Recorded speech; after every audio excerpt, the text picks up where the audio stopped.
थोड़ा सा थोड़ा खा लो ना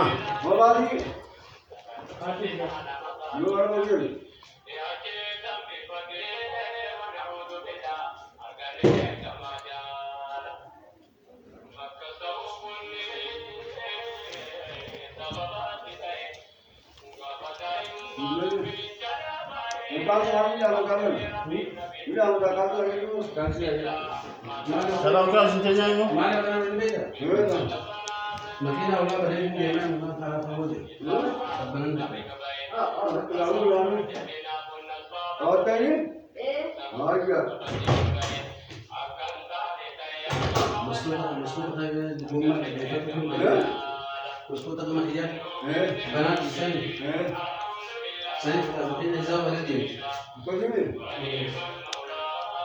तो आप तो मतलब बीए का वाला ये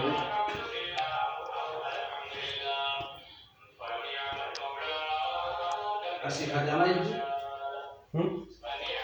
kasih kita salah bukan ya tali tadi ko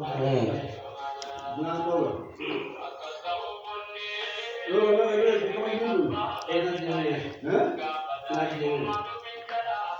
Yola jemaah setan ini sudah ada kami lagi